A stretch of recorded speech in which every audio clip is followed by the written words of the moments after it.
de plus, une éruption de plus en Islande, la 4e en 4 mois et pour le coup la plus grosse et 3e fissure depuis décembre issue du même système, le système de Snøkkagirar.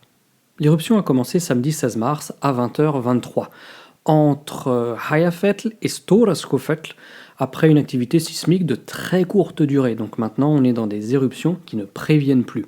Cette éruption est en tout point similaire aux 3 précédentes, et la fissure mesurait initialement 3,5 km avant de se réduire en taille et en intensité dans les premières 24 heures. Restait alors à déterminer où la lave était la plus susceptible de couler, alors que beaucoup de monde se pressait sur la route de Reykjanesbrád en espérant voir un maximum de l'éruption visible, comme les précédentes, jusqu'à la capitale.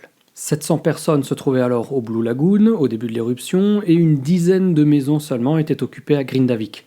L'évacuation des 2 lieux s'est très bien déroulée et a duré seulement une demi-heure. 2 coulées de lave se sont alors formées, une coulée se déplaçant vers l'ouest et une autre très puissante, très rapide vers le sud, parcourant, tenez-vous bien, c'est très rapide, 1,2 km en 90 minutes seulement. Elle semblait alors avoir atteint la limite nord des coulées de lave issues de janvier et se diriger à ce moment-là vers l'est, là où il y avait les digues de défense qu'elles ont finalement atteintes. Elles les ont atteintes, mais les digues, quant à elles, sont restées en place, elles ont bien tenu, là, on est bon. Páll Einarsson, géophysicien, estime qu'il est difficile actuellement de dire si les éruptions volcaniques de la péninsule de Reykjanes prendront fin dans un avenir proche.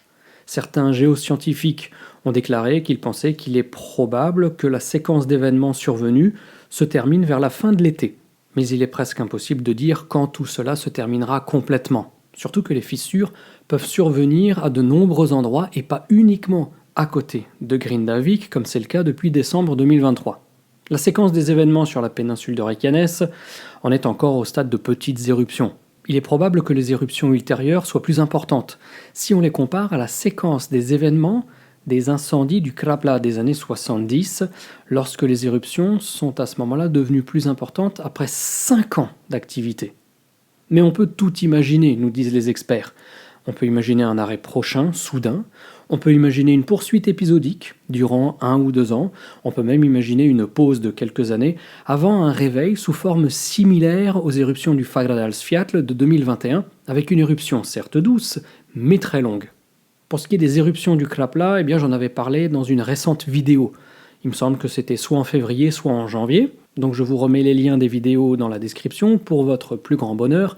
Ça vous permettra d'avoir toutes les infos éruptions des derniers mois en votre possession. Et je vous mets aussi le lien avec les infos du voyage Islande de l'année prochaine. Comme ça, toutes celles et ceux qui souhaiteraient participer à cette grande aventure, eh bien, vous aurez toutes les infos, vous aurez les itinéraires, les dates et le programme détaillé, bien entendu, des réjouissances que j'ai prévues pour vous. Lors de cette éruption concernant l'aéroport de Keflavik, RAS, aucune incidence, on est sur des éruptions magmatiques, ça ne perturbe pas le trafic aérien. Le dimanche 17 mars à 8h du mat', là, la lave avait coulé sur Grindavíkurvegur, la route entre Grindavik et le nord de la péninsule de Reykjanes, tout en menaçant encore, au sud, d'atteindre Suðurstrandarvegur, la route qui longe la limite sud de la péninsule. Les énormes digues défensives, construites depuis quelques mois, ont bien retenu la coulée de lave autour de Svartsengi et Grindavik en la détournant justement vers le sud. On ne peut pas tout avoir, mais au moins la centrale de Svartsengi, le Blue Lagoon et Grindavik sont protégés. Maintenant, ce sont malheureusement les habitants de Hraun, minuscule hameau de quelques maisons qui craignent que la lave ne les atteigne. Ironie du sort, Hraun en islandais, ça signifie la lave.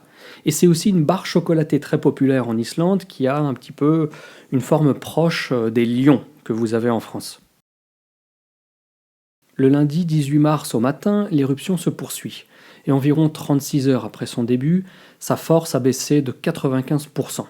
La lave n'a pas atteint la conduite d'eau alimentant le reste de la péninsule de Reykjanes, comme ça a été le cas au mois de février, et semble vraiment ralentir pour ne plus menacer la route de la côte sud. Là, à ce moment-là, la lave avance environ de 15 à 20 mètres par heure, donc c'est très lent.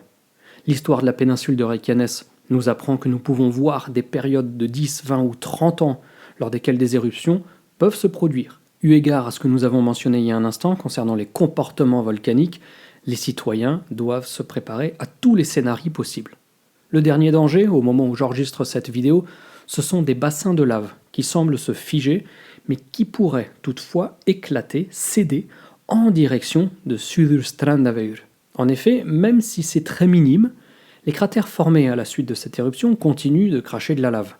Bien que la coulée de lave soit lente, les experts ont identifié un bassin de lave proche de cette route sud, et si le bord de ce bassin venait à se briser, la lave pourrait couler à grande vitesse et atteindre la route très rapidement. Donc, gros danger, d'où la fermeture pour le moment de cette route, ne laissant Grindavik, Svartsenki, le Blue Lagoon et tout le reste de la région accessible par une seule des 3 voies habituelles.